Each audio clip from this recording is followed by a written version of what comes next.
I'm just getting ready for my doctor's appointment now. I found a lump on my breast the other night, and so I'm going to get it checked out by my doctor, and hopefully it's nothing to worry about. All right, so what I did was I found a milk duct that felt like bigger than usual, which I just thought was weird.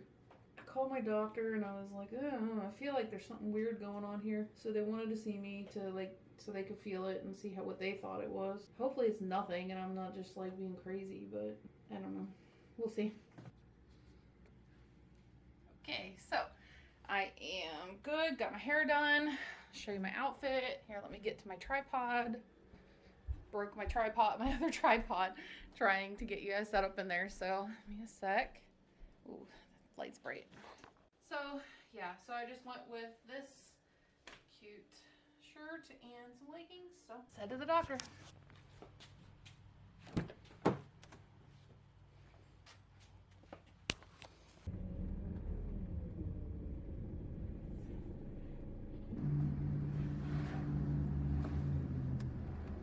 He said he thinks that it's fibrous tissues, so he doesn't think that it's anything to worry about, but I have a mammogram that I have to go to, and that'll probably be in like a week or so. I don't know. Anyway, so I have to wait until they schedule that with me, so I will update you when I know more. Just pulled up to, oh, I was still in drive, yeah. All right, so I just pulled up to my gynecologist because I couldn't get in to see my gynecologist right away. So that's why I went to the other doctor to have it checked out. But I'm due for my annual exam anyway, so we're just going to do that, but get a second opinion on what they think about the lump that I found, and we'll see. This doctor also just thinks that it's fibrous tissue, so that is making me feel really like so much better. Tomorrow is the mammogram. I gotta head to Target and I'm going to pick up a couple things I need. I'm out of deodorant, and then I'm going to maybe get some Starbucks.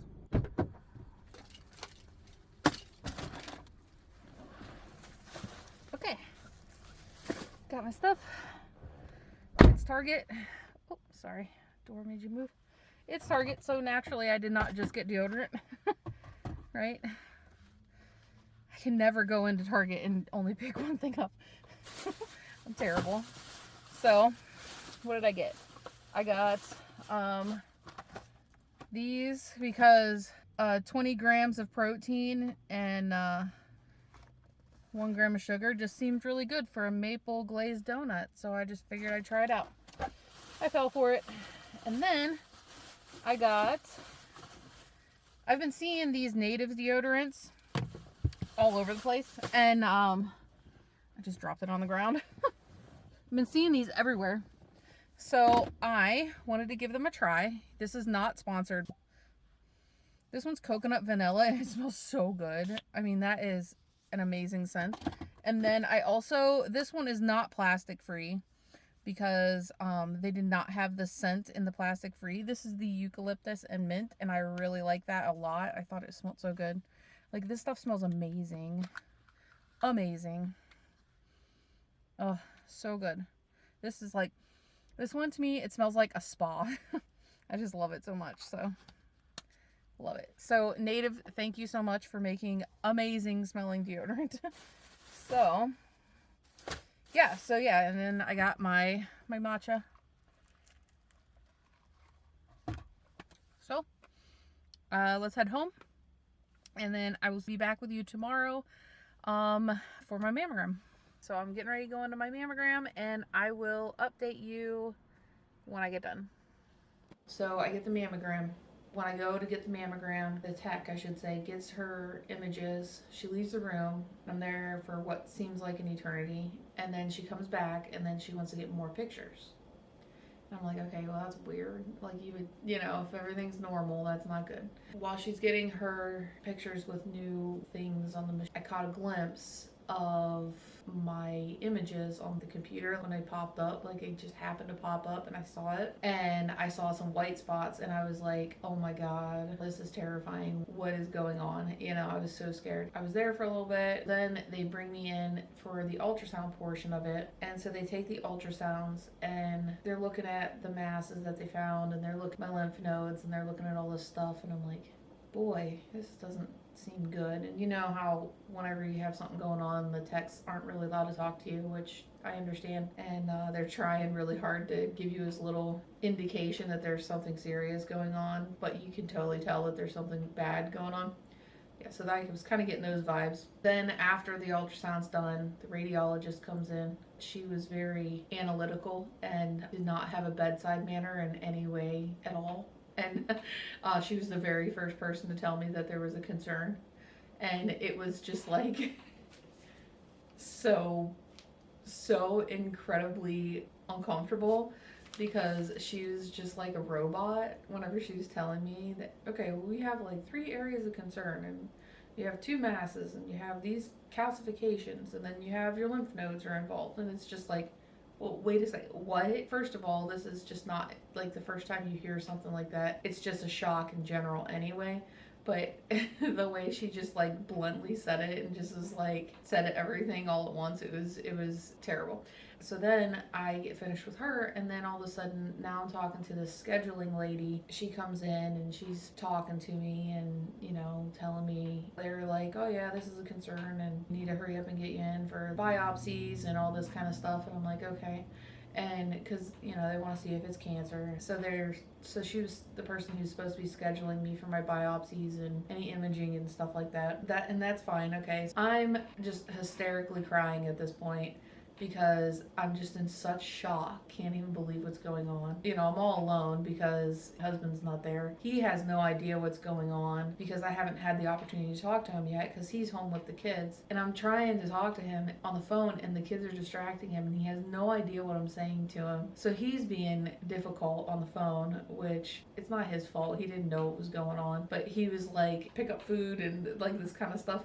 And I'm like, I can't even talk to you right now. So I just hung up on him, which I feel terrible about, but I just couldn't talk to him at that moment because he was just not listening to me about he had no idea. He was in shock himself, I think, because I told him, and I think he also was in shock, so like he didn't know how to respond to me or something. But that was a whole nother issue. I'm crying hysterically at this point because I'm trying to talk to my husband about this, and he's like not receptive in any way. He's just as bad as this radiologist has been up to this point. So I feel totally alone right now, freaking out. And then the lady pops in and says, by the way, do you want to meet the surgeon right now? It's like, oh my gosh, can we pile any more shit on right now? Of course, said yes, fine, let's meet this surgeon and just get it over with, you know? So I meet her, and thank goodness that this surgeon is super nice. She has really great bedside manner. She was able to calm me down. They talked me off the ledge. They're like, you're going to be fine. You know, you're okay, kind of thing. So they calmed me down, and I was able to stop crying finally. Happy morning. Very bright sunny morning. I am on my way in to get my biopsy done on my masses that they found, and I'm trying really hard not to be super upset about it right now, because like it could just be nothing still, but I'm just worried. Quite a few days go by, and we're waiting on the results to come back. Finally the results start trickling in. I'm like, oh gosh, this is cancer. And at this point I'm freaking, you know, totally freaking out, and I'm trying so hard not to like get upset. I waited purposely to make this video so that all this stuff isn't so raw and like really upsetting me, just because there was a point where my mental health was getting very bad. So I had to stop production on this video and give myself some time to cope with what was happening to me, and so now I'm talking about it. That's not to say that I might not cry at any point, but I just wanted to let you know that is why it's taken me so long to make this video. Then the next step after we find out that it's cancer is a breast MRI. I just had a breast MRI done. And I don't know if you've ever had an MRI done with contrast. Well, this one is where you have to like lay on your stomach, and there's this hard chest plate right here and like right underneath your ribs. And basically, if you've ever had MRI with contrast done, imagine doing it on your stomach and multiply that by like 5 in the uncomfortable scale, and then that would basically be this breast MRI. Yeah, so I had that done today, and then tomorrow I have one of my staging studies, which is a chest, abdomen, and pelvic CT scan. They are in a huge hurry, and everything's moving so quickly. It's like every single day I have appointments. So I'm going to try my best to keep up with filming during all these crazy appointments. I might have to catch up with you guys and like just update you on appointments from the house. I, at this point, know it's in my 2 of my lymph nodes and in my breast, my left breast. Not in my right breast. My right breast is clear. Now we found that my left breast is almost like it's just throughout my entire left breast. I had a day where my husband and I, we both went and we met my medical oncologist, and we met with the surgeon together to see kind of like course of action at this point. We still didn't have all of the staging studies done, had a bone scan still that needed to be done. The medical oncologist tells me about this new thing and the new way that they're treating breast cancer, and I'm terrified because I feel like she's putting me in this clinical study, and so I'm like researching this like crazy and so scared about it. And apparently it's not a clinical study. I just was worried that it was. Now I'm on Keytruda and have like a different chemotherapy. I'm only was like the 3rd person that my hospital had put this through, because apparently in July of 2021 a new way to treat early stage triple negative breast cancer, which is what I have, is now Keytruda and the same chemo drugs but like in a different order or whatever, I guess. Anyway, that is what we got from the oncologist and the surgeon. She basically discussed with me the mastectomy and how a lumpectomy was just not even an option for me because of the extensive spread in my left breast. So we knew I would at least be losing one breast. I decided that I never wanted to go through this ever again. I'm just going to get the double mastectomy. I do not ever want to go through this again. So then my bone scan was on September 14th. That was a weird test where they inject you with like a radio labeled dye, and then it takes 3 hours to get into your bones or whatever, and then you go back, and then it's like this weird test where you're like laying on like a thing and like the machine just goes over you. Anyway, when I spoke with my oncologist, she was concerned because I was getting a lot more headaches than usual, so she decided that to get me also a brain MRI just to make sure that it hadn't metastasized to my brain at all. Then I had on the 17th, I had my echocardiogram, and then on the 20th, I had my brain MRI. Nothing crazy went on with that. We've had a lot of problems with getting FMLA and all this kind of stuff because it's been like really crazy, because breast cancer is unique for the most part as far as cancer diagnoses go, because there are so many parts to the treatment plan, because you got chemotherapy, you got surgery, you got radiation, you got another surgery. It's just like a whole lot of different stuff going on. And then whenever you add the fact that you have little kids, so difficult, because the resources that are available to you are, hope you have enough money to pay for them. I tried reaching out to people that help take care of elderly people and people who help other people who are in this kind of situation, and it's a situation where it's like, if you're not terminal or you're not over the age of 60, there's nothing anyone can do to help you. If you have kids, you're definitely done for because they're definitely not going to be able to help you. It's turned into kind of a fiasco trying to figure out how we're going to deal with childcare and all this stuff. So because of that, we're at a point where we might end up having to get like nanny help at some point and some other stuff. So with that being said, I think this is a good segue to bring up the fact that we started a GoFundMe page to help cover some of the costs that are associated with the help that we need. I'm gonna link that down in the description for you guys. I start chemotherapy on the 24th of September is when I started chemotherapy. And today is October 11th. So I have had now 3 treatments. I'm tired, nauseated, don't feel well. I was so scared of the chemo. Here's to hoping that I have everything set up again the right way, because my battery died and my kids came upstairs and a lot of stuff happened. Let's talk about chemo. Hope that I got it all done. My hair's real crazy. Doesn't matter anyway, it's coming off tonight because it's all falling out from the chemo. So that's cool. Looking forward to that. Chemo. This is the part that I don't want to talk about because it's like the big, scary, terrified, don't like it, also scared of surgery, I guess, but that's so far down the road at this point that it's not as emotional.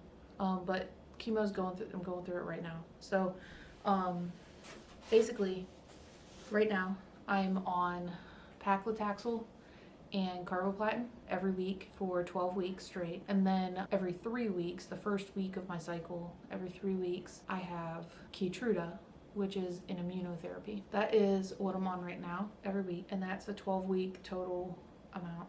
And then just the other day I got my schedule for the rest of the year, and my treatments are on Fridays. And so the holidays, of course, this year fall right on Friday. You know, all the celebrating of the holidays pretty much is on Fridays this year.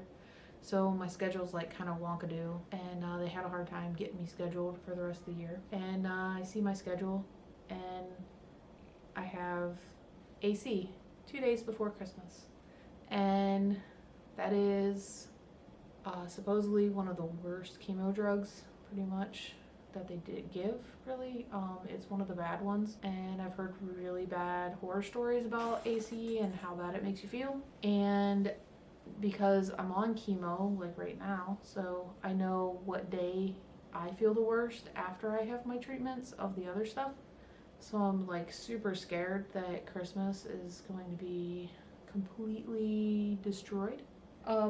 So I started crying, and I don't really like to cry on camera very often because I'm just super embarrassed. But anyway, so first day of chemo was tough because I was really scared, and I was crying my eyes out, and they were like, you're gonna be okay. So I got through it, and it was just really scary, and sorry, it's so embarrassing. I'm not a crier, and when I cry it's just like really uncomfortable.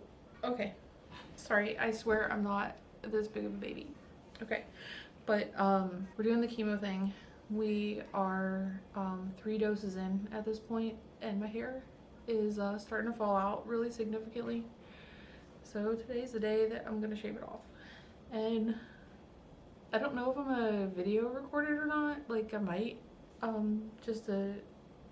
because it's just part of my journey, and I feel like I wanna know down the road like where I was at and how I was feeling and what it was like. I will be looking quite different here soon.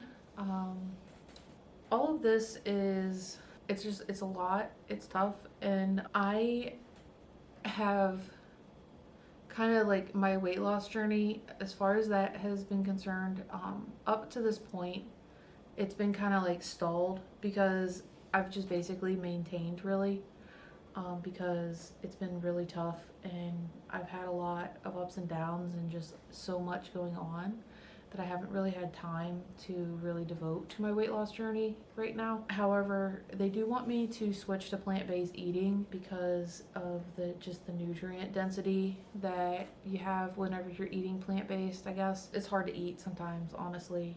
Some days all I can eat are like Ensure, kind of like nutrient shakes kind of thing, like protein shakes.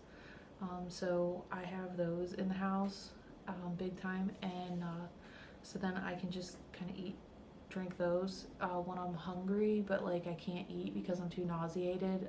I've been pretty nauseated. My doctors have encouraged me to continue moving my body as much as I can, continue living as normally as I can, and I have taken that as a go-ahead with this weight loss journey. So I am going to obviously, you know, monitor my symptoms, take it easy.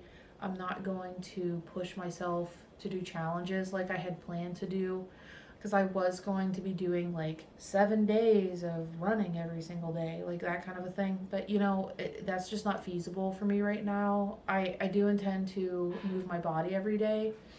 Whether I can do that for a half an hour straight, or if I can only do that for 5 minutes, that'll just depend on how I'm feeling that day. But I am going to continue to try to lose weight for multiple reasons. It will increase my safety when I'm on the surgical table next year, both times that I'll be on the surgical table next year, because, you know, obesity is a concern whenever you have to have such a long, extensive surgery, such as the 2 that I will have to have next year. So that's part of it. Another part of it is that they said that as far as like the tummy tuck portion of my deep procedure goes, they said that if I do lose a little bit of weight, the results will look better, like more aesthetically pleasing or whatever, if I do lose a little bit of weight, because then like my scars will be able to line up a little easier, I guess, to where they would normally do a tummy tuck or something like that. I don't know.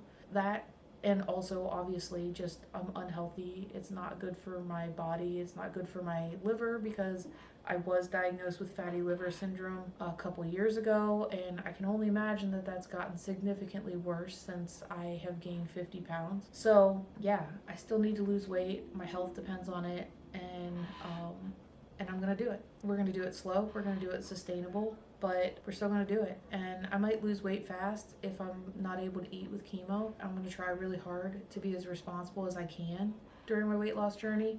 I do not want anyone to think that I am doing anything that's going to jeopardize my own health and my cancer journey. I am talking to my doctors regularly about anything that I do as far as my weight loss journey goes. I've already had discussions with them. I plan on having more. If you've made it this far in the video, you're a complete and utter rock star, and I appreciate you. Thank you so much for watching, and we'll see you next time.